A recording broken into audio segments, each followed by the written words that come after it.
Fala, torcedor São Paulino, segunda-feira aqui com um caminhão de novidades aqui do time do coração, pessoal, que tem reforço aqui com atualização aqui vindo para o São Paulo, muitas contratações aí, o São Paulo forte no mercado da bola, isso muito mais. Tem próximo jogo também, pessoal, dia 15 agora, nos apoia deixando seu like, pessoal, quero aproveitar aqui para deixar o link como cara dos canais oficiais na descrição do vídeo. É cedo, mas já começa, bom, vamos a quartas de final, eliminando o Palmeiras.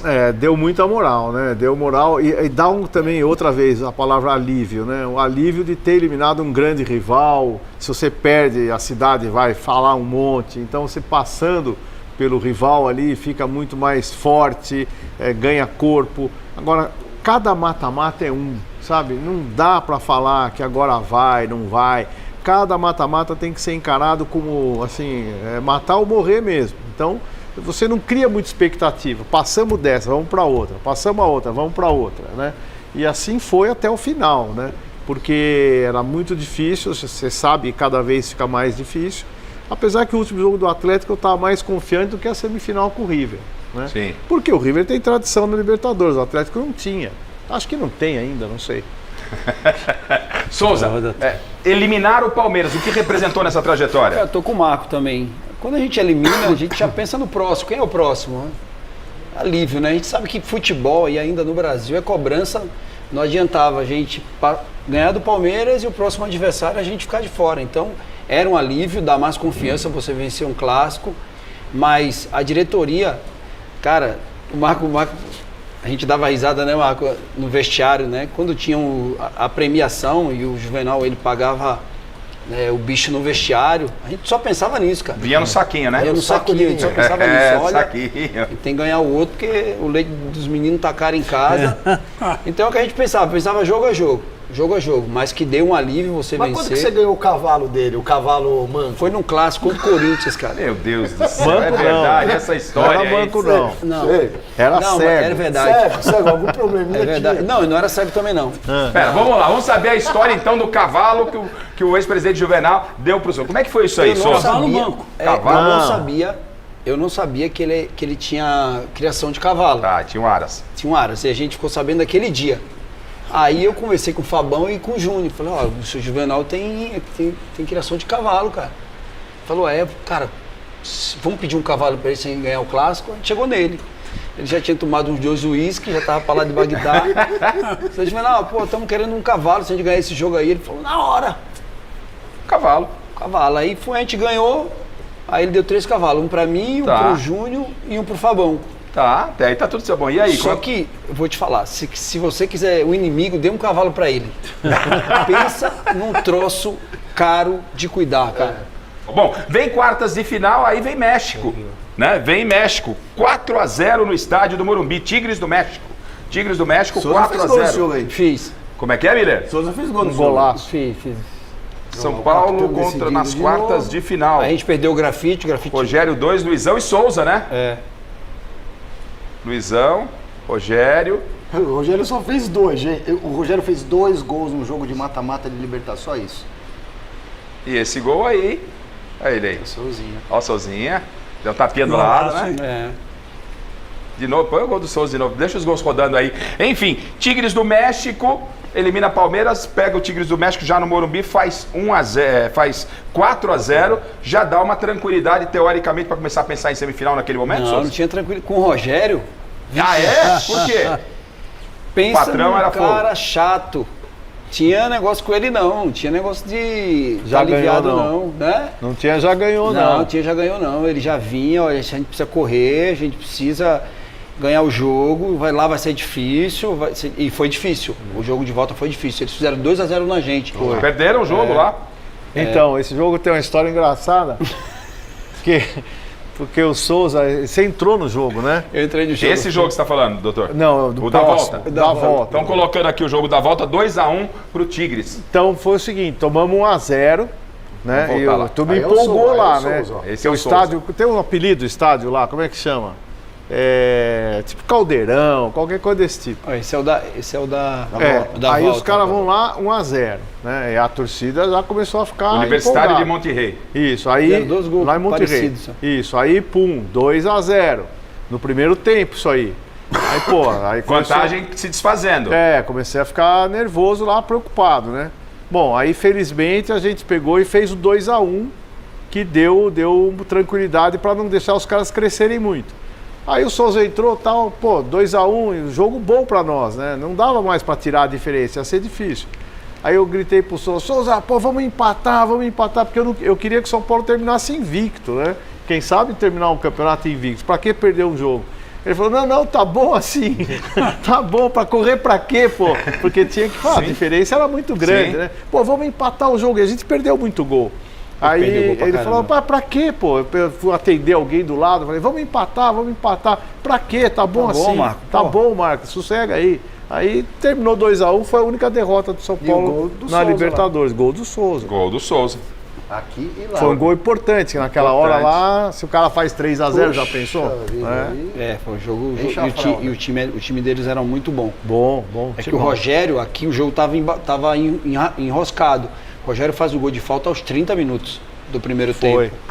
E aí eles perdem um jogador no segundo tempo, o cara puxa o Luizão e aí facilita pra gente mais, mas era um time muito bom, esse time daí do... O doutor Marco Aurélio fala, né, que cada um dos treinadores vai deixando uma contribuição na montagem da trajetória. Sim. E aí o Souza fala aqui, o Rogério Ceni não deixou o time baixar a guarda. Aí você pode voltar lá no Campeonato Paulista, naquele exemplo lá do jogo da taça, aquele puxão de orelhas do Emerson Leão, foi aplicado pelo Rogério, que tem uma característica própria, não estou dizendo que foi, mas era um ensinamento que já ficava lá de trás, né, Marco? Claro. Futebol tem que ter o chato, tem que ter o alegre, tem que ter o brincalhão, tem que ter o que não gosta de brincadeira, o flexível, porque é um grupo e tem que ser bem assim, heterogêneo, né? Se todo mundo é igual, não dá certo, né? Então tem que ter o cara que é palhaçada, ter o cara que é chato, que não gosta de brincadeira. E isso faz com que cada um aproveite o melhor do outro, né? E o legal é você conciliar tudo isso, senão dá briga.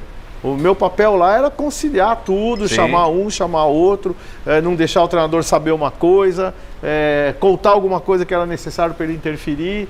E esse era o ambiente que a gente criava para trazer vitórias. E sempre muito perto dos caras, dos jogadores, porque é para eles que eu falava, né? Até atendia como médico também, então tinha um certo respeito deles, a mais, por ser médico, muitas vezes cuidar deles, que nem esse cara aqui uma vez que estava recuperando a lesão do cruzado, essa história, vê se pode. Aí nós fazendo um trabalho, tal, todo cauteloso, tal, Souza, e estava batendo recorde de recuperação. 3 meses e meio de cruzado. 3 meses e meio de cruzado, hoje o protocolo é 7 meses, mas tudo bem, né? Aí ele 4 meses, tal, falou, agora já vai dar para você começar a trabalhar com bola, coletivo, tal. Ele, Marco, já fiz 3 jogos na várzea. Eu falei, como é que é? Souza do céu. Conta isso, é mentira. 3 meses e meio, aí eu fui lá no René, que é que me operou, médico assim de, cara, os melhores médicos que já me operaram, fui lá nele, aí ele fez um teste lá e falou, era 3 meses e meio, ele falou, vou segurar mais 30 dias para você voltar. Eu saí de lá tranquilo, né? Quando eu cheguei, o Marco viu que eu tava meio triste, né?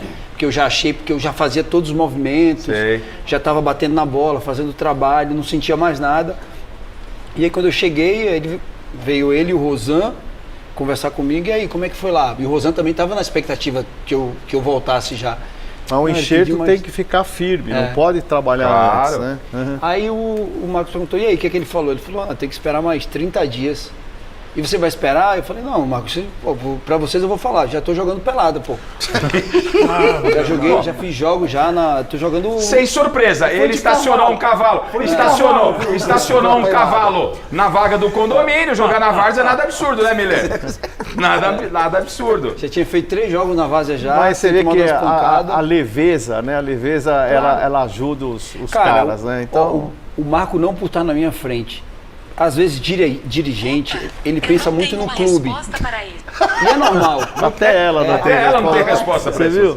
E é normal. É normal você, quando você vai negociar, você pensar no do clube. O Marco é um dos caras que o Marco sempre pensou no ser humano. Eu lembro de uma venda minha, e eu não vou falar valores, que o São Paulo me vende para o PSG, o único prejudicado em toda a situação era eu. Eu trabalhava com um cara na época, o cara pegou a porcentagem que a gente tinha e começou a fatiar para muitas pessoas, e eu não estava sabendo nada, eu só jogava, corria. E quando eu fui embora, o Marcos me ligou, a gente tinha uma amizade muito boa, e o Marcos chegou e falou, e aí? Tá feliz? Eu falei, Marcos, tô, pra Europa, né? Pô, PSG, pô, o sonho de criança, jogar na Europa. E aí? E financeiramente? Eu falei, como assim financeiramente? Quanto você vai pegar? Eu falei, nada, só tô indo. Aí ele falou, não, aí não. O Marcos pega o telefone, espera aí que eu já ligo para você de volta. Aí deu 20 minutos, ele ligou pro Juvenal, me retornou de volta e falou, eu consegui tal valor. E foi o valor que eu comprei um apartamento em Maceió para mim. Então o Marcos sempre viu o lado humano. Sim. Por isso que a gente tinha uma amizade muito grande com ele e a gente passava essa confiança. Porque se chegar pro médico de um clube gigante igual o São Paulo e falar, você tá jogando pelada?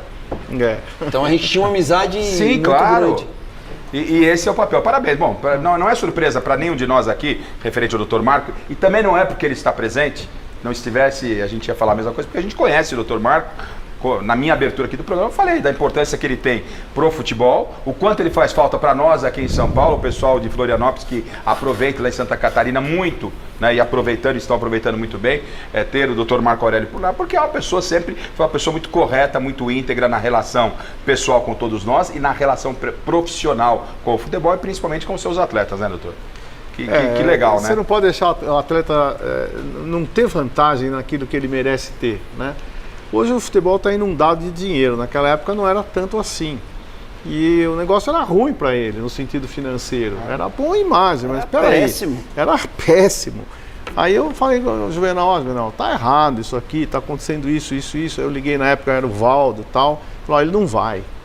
Aí, como não vai? Não vai e tal. Aí no fim veio um valor, uma situação bem significativo. Bem significativo para ele ir. Eu falei, pronto, agora pode ir. Que legal, que legal. E aí, veja só o que é trajetória, né? O São Paulo, já nesse confronto de quartas de final, perde o Grafite. E aí vem Amoroso. O Amoroso chega para essa lacuna deixada pelo Grafite. Vamos ver como é que foi a apresentação de Amoroso. Amoroso, então, chega... Paulo, vamos lá para os jogos, né? Como é que foram os jogos, o Chile? Primeiro jogo foi no Palestra Itália, nem era Allianz, era Palestra Itália, 20 anos atrás. Gol de placa do Cicinho. Gol de placa do Cicinho. 1-0. Eu me segurei ali na tribuna de honra, eu tava trabalhando, viu? Mas eu confesso que eu me segurei. De pé esquerdo, hein? Acho que foi esse que teve o problema no vestiário antes do jogo. Foi do Gás, Paulo, né? Não, isso aí foi final do Paulista, de 2007.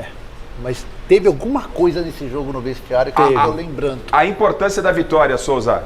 Pô, você venceu um clássico, né? Fora de casa, numa Libertadores, ir pro Morumbi. A gente já estava acostumado a jogar no Morumbi, enfrentar o Palmeiras no Palestra Itália sempre era muito difícil, apesar da gente estar num momento muito melhor. Mas clássico a gente já sabia, né? E você ganhar um jogo daquele, o gol da forma que foi, a gente foi um alívio. Essa foi a verdade. Você vem com 1-0 para jogar em casa, foi um alívio, mas foi um golaço. O Cicinho fez gol nos dois jogos. Fez gol nos dois jogos. Miller, fala pra gente aí o que passa na cabeça do atleta, o Souza pode ficar à vontade também.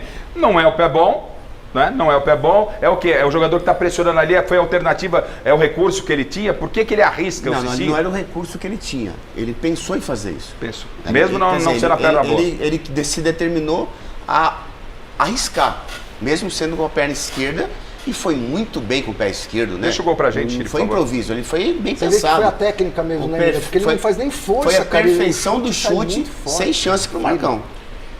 O Cicinho nessa época aí, o Cicinho podia chutar do CT, ele fazia gol.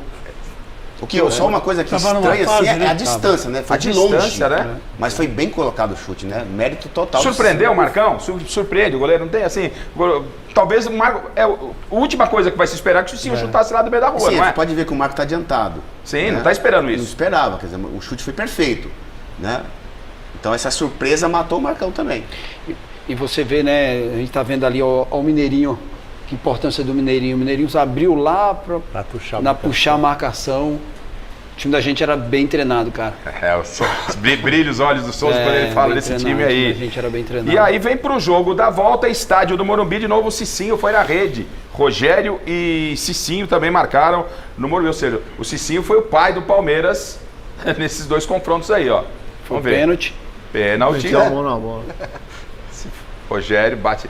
Bola de segurança, Souza, aí, o Rogério? Segurança, Quando ele ia bater pênalti, misericórdia, é o gol do Cicinho de longe de novo. Cicinho de novo, gente. Pô, aí o Marcão falhou.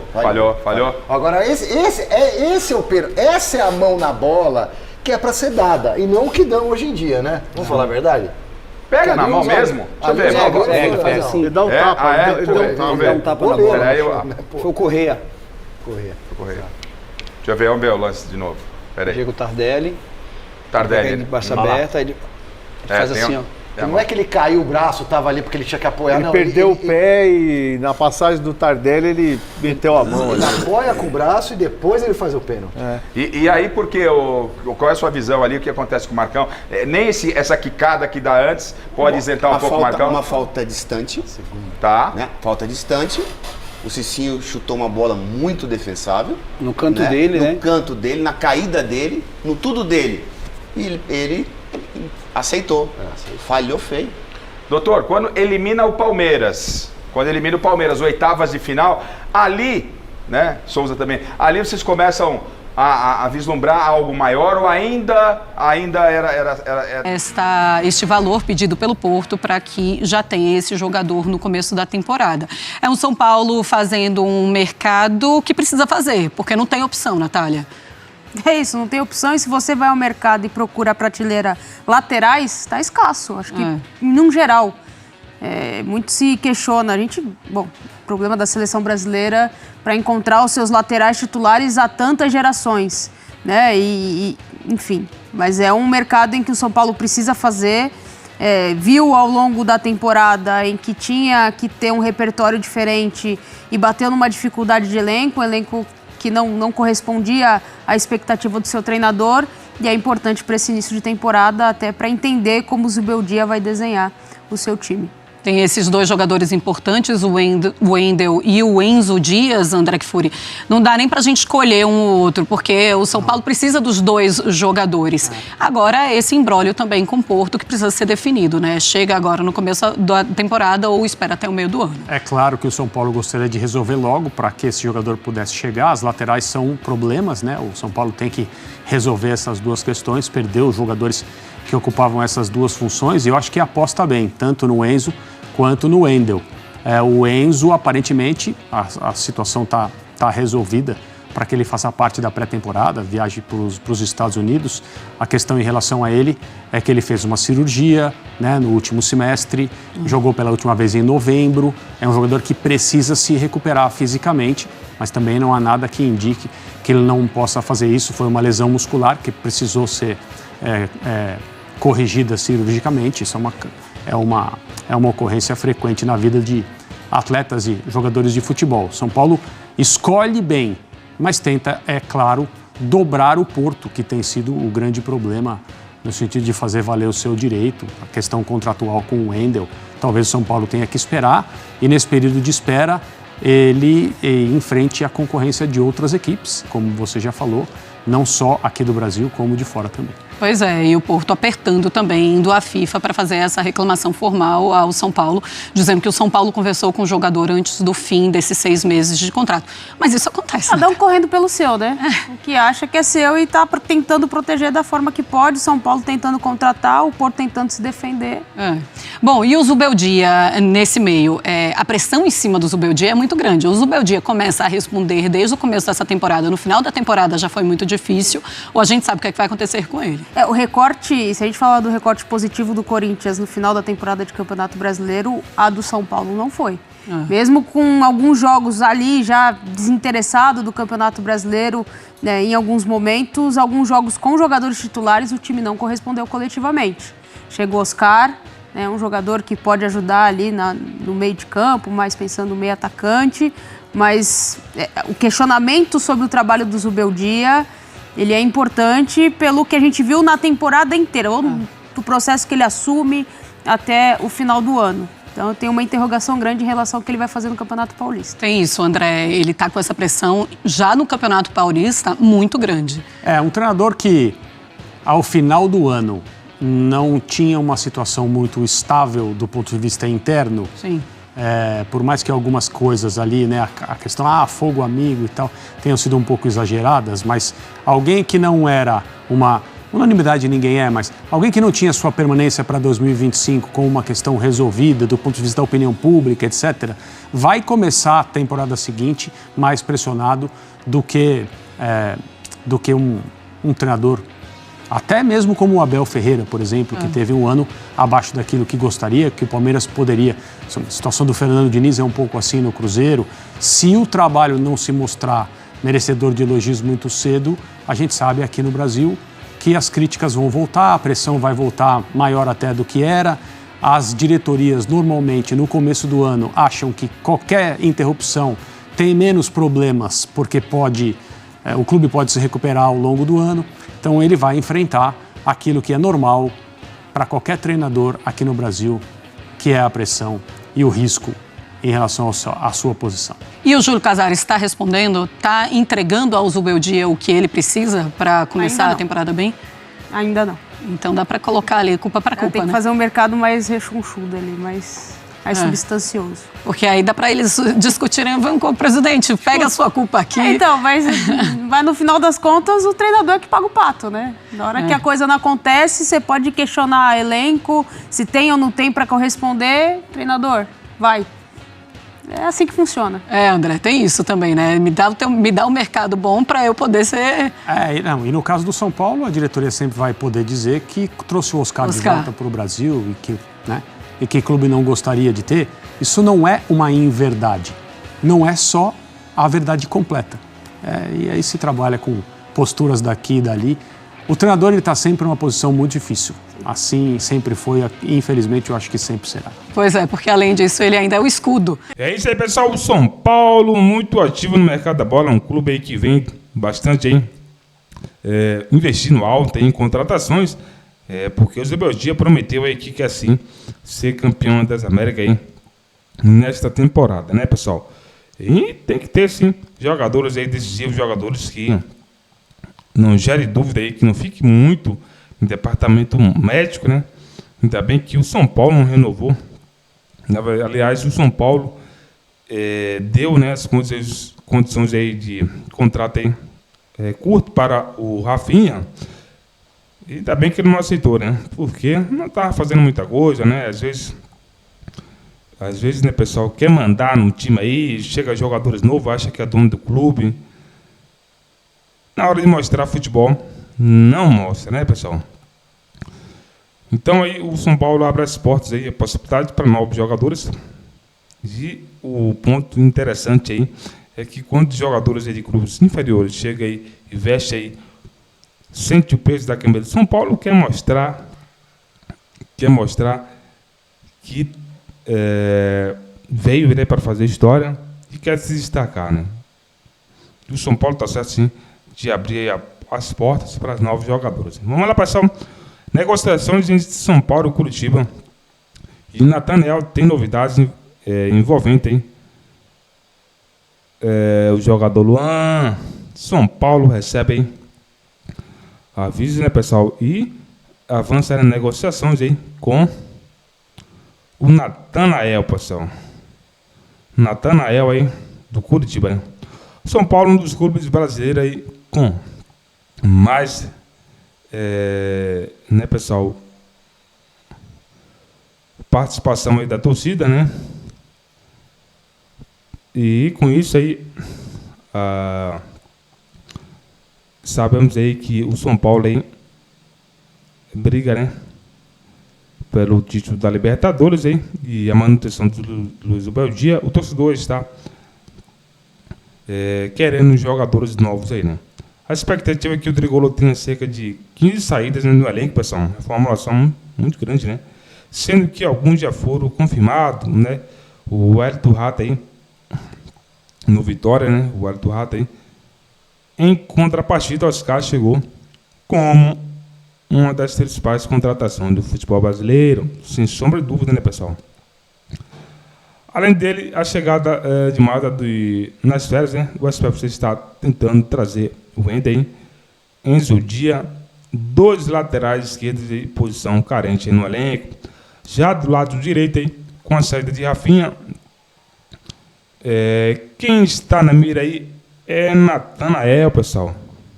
Então, é Natanael, hein? Na mira do São Paulo. Na mira do São Paulo, sem sombra de dúvida, hein?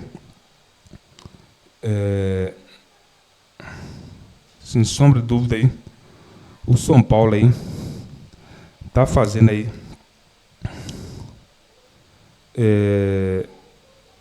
pressa, né? Tem muita pressa aí, pessoal, para fechar a negociação, né, com o Natanael aí do